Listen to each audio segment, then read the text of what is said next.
Հարգելի հետևորդներ, բարի ողջույն, այսօր ընկերոջս հետ միասին, Արմենի հետ միասին կքննարկենք խաղաղության համաձայնագրի ամենահետաքրքիր կետերը, որոնք այսօրվա քաղաքական կոնտեքստում դարձել են թեժ բանավեճերի առարկա։ Արմեն, հիշում ես, բանավեճի էիր գնացել, վերջերս։ Միասին էին գնացել, այդ բանավեճը եկավ ամբողջությամբ, այդպես ծանրացավ հիմնական մասում, ծանրացավ այն թեմայի վրա, արդյոք միջպետական դատարաններում ներկայացված գանգատները, դիմումները, հայցերը հետ կանչելը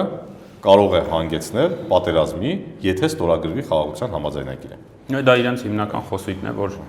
եթե միասնության թևերն ասում են, որ հայցերի հետ կանչը կարմիր գիծ է, դա ուղղակիորեն բերելու է պատերազմի։ Հիմա արի քննարկենք ու մեր հետևորդներին էլ ու լայն հանրույթին ցույց տանք, որ սա կեղծ խոսույթ է։ Ես կարծում եմ, այստեղ մենք ունենք երկու ուղղություն խոսելու, երկու ուղղություն քննարկելու։ Նախ միասնության թևերը հայտարարել է, որ եթե Ադրբեջանը ստորագրի խաղաղության համաձայնագիրը, ապա մենք իշխանության գալու դեպքում նույնպես ստորագրելու ենք այդ նախաստորագրված խաղաղության համաձայնագիրը, որքանով էլ որ այն վատն է, լավ բանակցված չի, թերություններ ունի։ Եվ երկրորդ մասը այստեղ հանգում է նրան, որ արդյոք ստորագրելուց հետո դա կարող է հանգեցնել ինչ-որ բաներ չկատարել կամ կա այնպիսի ընթացակարգ, որ դիմումները հետ չկանչելը կարող է հանգեցնել պատերազմի։ Այս երկու մասեր ունենք, ճիշտ եմ հասկանում։ Այո, այս մասին պիտի խոսենք, ուրեմն հերթով գանք։ Արի սկսենք հայցերի հետ կանչից։ Սկսենք։ Մենք հայտարարել ենք, դա կարմիր գիծ է մեզ համար, որովհետև կարծում ենք, որ պետության շահին դեմ է հայցերի հետ կանչը։ Հիմա արդյոք սա հակասում է այս վատ բանակցված նախաստորագրված տեքստին։ Դրա մասին բազմիցս ենք հայտարարել, ուղիղ ենք ասել, մեր ծրագրի ներկայացման ժամանակ փետրվարի 28-ին դու էլ ասեցիր, հենց ուղիղ ասեցիր, որ մենք հետ չենք կանչելու միջազգային դատական ատյաններ ներկայացված դիմումները։ Գիտես ինչու։ Որովհետև համաձայնագրի 15-րդ հոդվածում այդ նախագծի, որտեղ սա մեծ հաշվով նախագիծ է, նախաստորագրված փաստաթուղթ է, 15-րդ հոդվածում այսպիսի ձևակերպում կա, ասում է համաձայնագիրը ստորագրելուց հետո կողմերը հետ կկանչեն, կչեղարկեն կամ այլ կերպ կլուծեն որևէ իրավական հարթակում ներկայացված ցանկացած եւ բոլոր գանգատները։ Ուրեմն ուշադիր ես բառերին, որովհետեւ ես իրենց այդպես եմ ասում, պատերազմի կուսակցություն ԿՊ-ն խոսում է միայն հայցերի հետ կանչի մասին։ Նա կիսատ է թողնում ու չի բացահայտում, որ կա նաեւ մեխանիզմ առանց հայցերը հետ կանչելու լուծելու այս իրավական խնդիրները, որոնք այսօր միջազգային ատյաններում են։ Դե դա ԿՊ-ի իրավաբանությունն է, երբեմն այսօրվա պայմաններում այդ ԿՊ-ի իրավաբանությունը ես էլ չեմ հասկանում։ Ուրեմն ֆիքսենք, որ այս համաձայնագրի տեքստում կա դրույթ, որը հնարավորություն է տալիս առանց հայցերը հետ կանչելու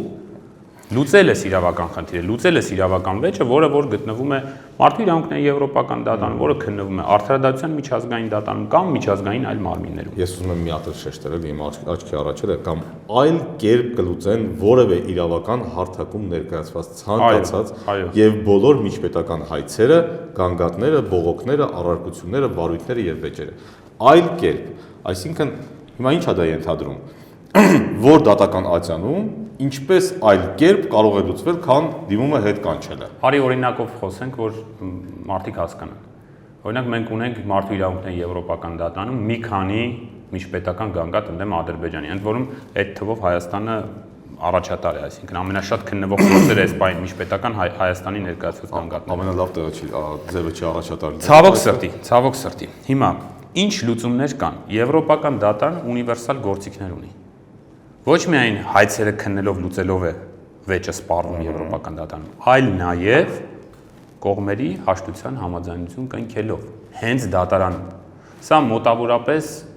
կպատկերացնես նման է, ոնց որ մեր ներպետական դատարանում, ասենք Առաջիացյանի դատարանում երկու կողմ նստեն հաշտվեն ու այդ հաշտությունը հաստատվի դատարանի վճռով։ Նույն մեխանիզմը կա Եվրոպական դատարանում։ Այսինքն այդ հաշտությամբ կարող է ամրագրվել, որ տեղի են ունեցել իրավունքների խախտումներ,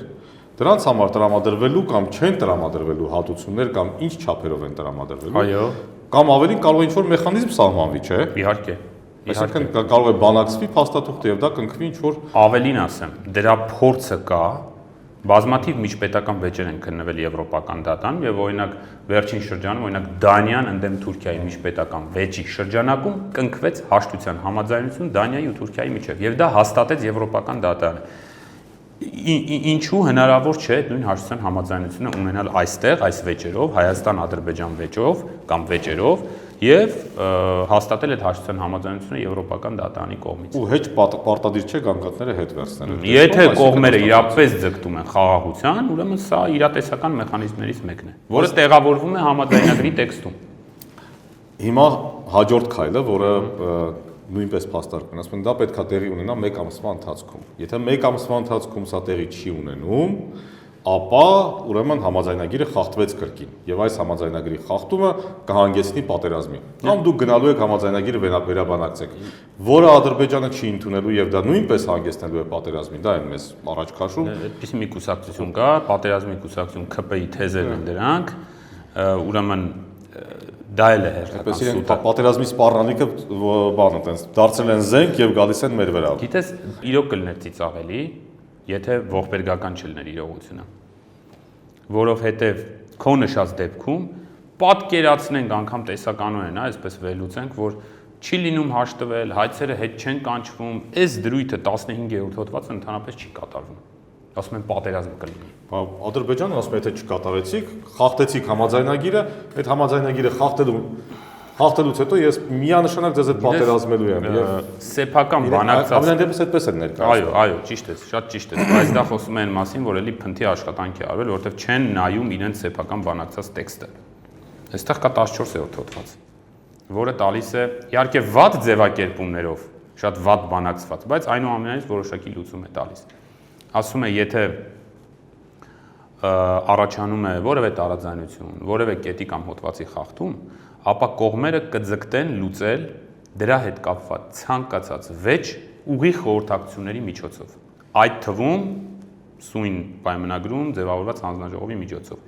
Եթե անգամ այդ խորհրդակցությունների արդյունքում 6 ամիս տևած խորհրդակցությունների արդյունքում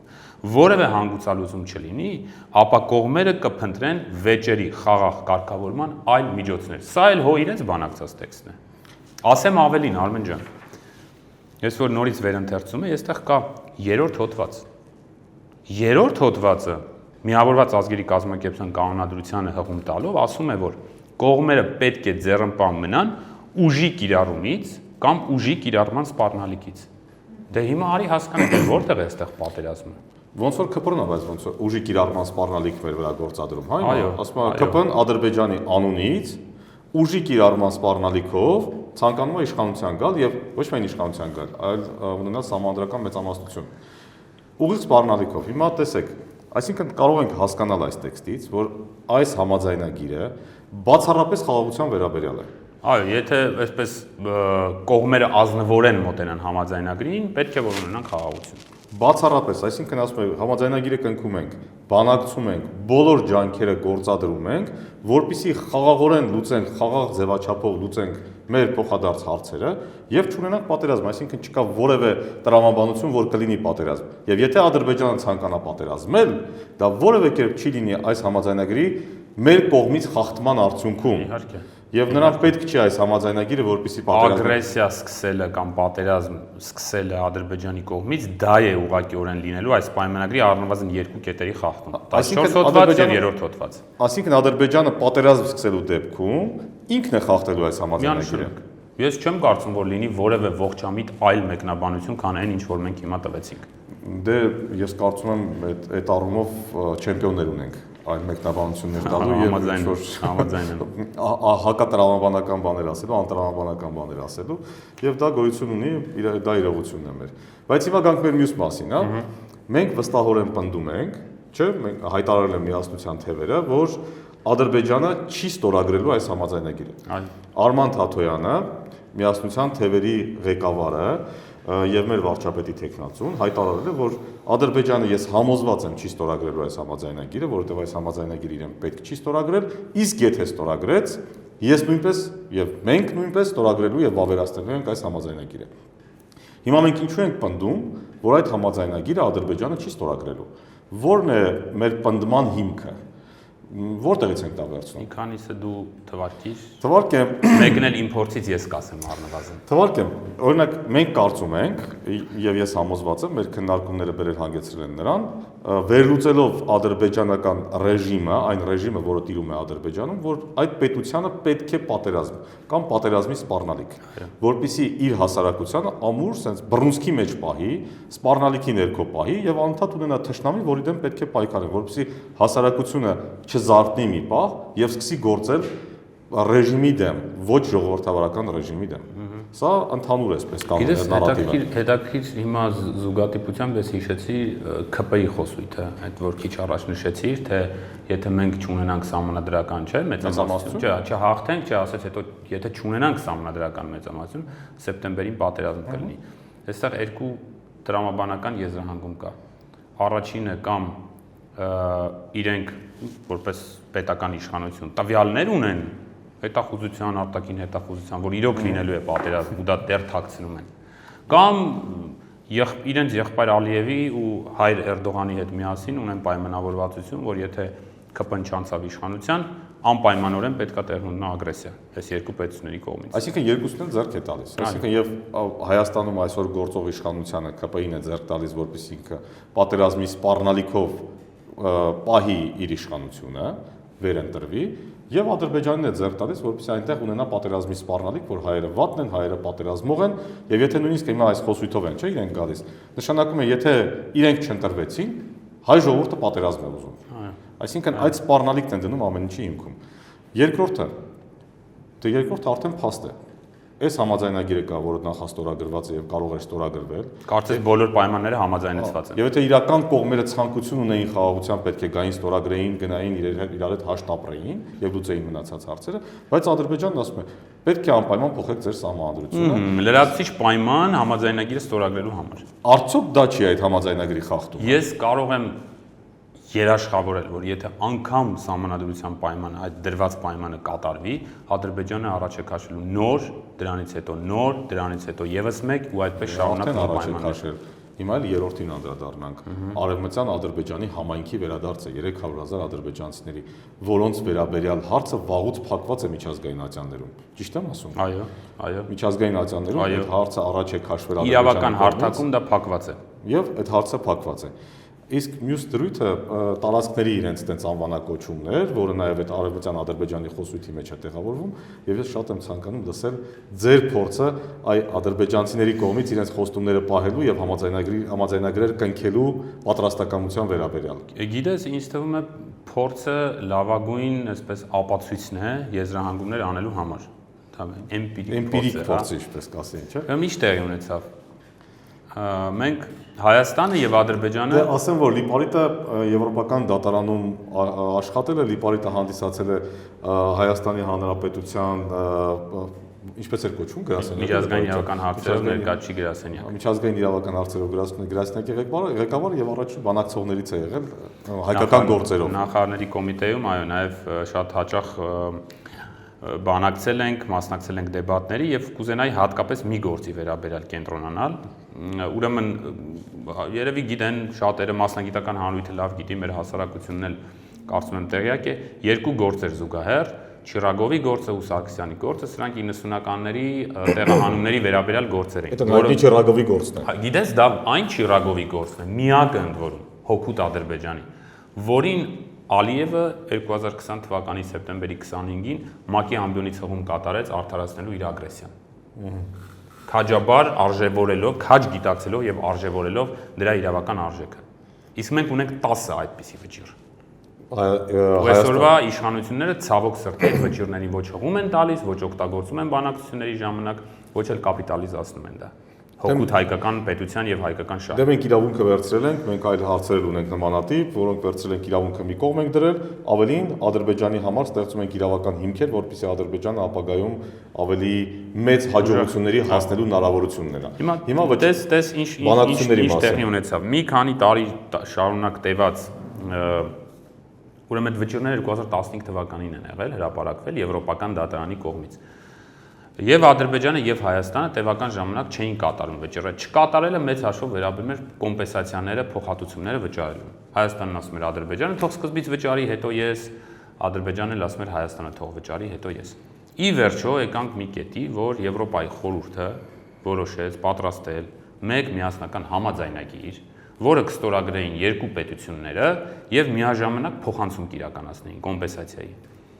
Որպեսզի անկարծ չլներ, որ մեկը անում է, մյուսը չի։ Այո, որպեսզի հետ ու առաջ չընկնեին։ Մեծ հաշվով դա փաստաթուղթ էր, համաձայնագիր, որ պիտի երկու պետությունները ստորագրեն իրենց դիվանագիտական ներկայացուցիչների։ Մոտավորապես նախաստորագրված իմաստը նույնն է։ Կարելի ասել նախաստորագրված չի, բայց Եվրոպայի խորհրդի հետ համաձայնեցված։ Սա այնտեղ կային պայմաններ, ժամկետներ, դրույթներ եւ այլն։ Ադրբեջանը ցույց տալու համար, որ ինքը դեմոկրատիայի բաստիոնն է տարածաշրջանում, առաջ ընկավ եւ հայտարարեց գրավոր կերպով նաեւ ուղարկեց իր նամակը, ուրեմն կառավարության ներկայացուցիչի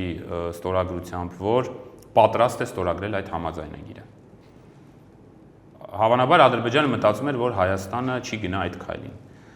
Քննարկումներից, բանակցություններից հետո ի վերջո որոշում կայացվեց, որ Հայաստանը եւս պետք է հայտնի իր կամահայտնությունը, տա իր համաձայնությունը ստորագրելու այդ համաձայնագիրը։ Ինչու արվեց դա։ Մեկ նպատակով, ընդհանրապես մեկ նպատակով։ Եվրոպայի խորհրդին, նախարարների կոմիտեին, 46 պետություններին, այս հանած 44,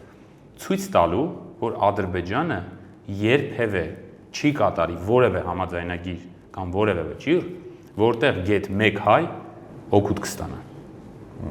Ու ինչ տեղի ունեցավ։ Բնականաբար նամակը ուղարկվեց Հայաստանի կողմից, որ մենք եւս պատրաստ ենք ստորագրելու։ Հերթական նիստի ժամանակ Ադրբեջանի դեսպանը ուղիղ կանգնեց ու ասեց, նախ իրենք անակնկալի եկան այդ զարգացումից եւ կանգնեց ու ասեց, որ իրանք չեն պատրաստվում ստորագրել այդ համաձայնագիրը։ Չնայած որ տվել էին գրավոր համաձայնություն եւ նամակով հայտնել էին այդ կամքը։ Եվ ներկայում Ադրբեջանը դադարեցրել է իր համագործակցությունը Եվրոպայի խորհրդի նախարարների կոմիտեի հետ վճիռների կատարման մասով, շատ նեգատիվ զարգացումներ կան այնտեղ, ու մենք գործ ունենք փաստորեն այսպիսի պետության հետ, ու բերել ասում ենք, թե Ադրբեջանը խաղաղություն է ցանկանում։ Դե այդ պետությունը, որը այդքան շատ խաղաղություն է ցանկանում, որի շրջանակներում ունենք նաև պատերազմի սպառնալիք, ագրեսիայի արգելք եւ այլն, չէ՞, միջազգային այս կանոնները հայտարարում է, որ ինձ համար գոյություն չունի միջազգային իրավունք, այլևս եւ կա ուժի իրավունք։ Հիմա այդ իմ նշած դեպքը մենք եթե պրոյեկտենք այսօրվա իրականության եւ այս համաձայնագրի վրա, ինչու ենք ասում, որ ինչու է Արման Թաթոյանն ասում, որ պատրաստ ենք ստորագրելու։ Այո, պատրաստ ենք ստորագրելու, դա վերահաստատում ենք, Միացյալ Թևերը պատրաստ է իշխանության գալու դեպքում ստորագրել, քաջ գիտակցելով, որ դա չի անելու Ադրբեջանը։ Եվ եւս մեկ անգամ ցույց է տալու, որ ինքը խաղաղության գնացող պետություն չէ Հայաստանի հետ հարաբերություններում, քանի դեռ չի վերացրել հայկական պետականությունը։ Ընդհանրապես խաղաղության հետ գնացող պետություն դժվար է անվանել Ադրբեջանին, առավել եւս հայերի հետ կապված հարաբերություններում։ Ես ֆիլմից մի դրվագ հիշեցի, Ուինստոն Չերչիլի մասին հայտնի ֆիլմ կա, մի քանի տարի առաջ նկարահանված, որտեղ այդ ամենասուր, ամենադժվար պահին, երբ որ իրեն ասում են, որ պետք է բանակցես Գերմանիայի հետ, այլ տարբերակ չկա եւ այլն, ինքը այս խոսքերն է ասում, իհարկե դա ֆիլմում արտահայտված դրվագ է։ Հաստական կողմը, ասում է դու չես կարող բանակցել առյուծի հետ, հասկացեք ի վերջո, չես կարող բանակցել առյուծի հետ, եթե քո գլուխը նրա երախում է։ Հիմա մենք մոտավորապես նույն վիճակում ենք գտնվում։ Ցավալիորեն, իրոք ցավալիորեն։ Իրական ցավալիորեն, բայց այս պատկերավոր նոտայով ավարտենք այսօրվա մեր զրույցը։ Հուսով եմ բովանդակալից էր եւ մեր հայրենակիցները ու հետևորդները հասկացան, թե ինչ մեծ այսպես կեղծիքի ու ստի հետ գործ ունենք այս պահին։ Ու բեր ասենք, որ մենք պատրաստ ենք, երբ որ այս զրույցը հրապարակվի, դրա ներքո բոլոր հարցերին պատասխանել, մանրամասնել, միշտ ենք պատրաստ, որպեսզի իրականում իրավիճակը ավելի պարզ դարձնենք մեր հասարակության համար։ Ճիշտ այդպես։ Շնորհակալություն Լիպարիտ ջան։ Քեզ էլ շնորհակալություն ընկեր։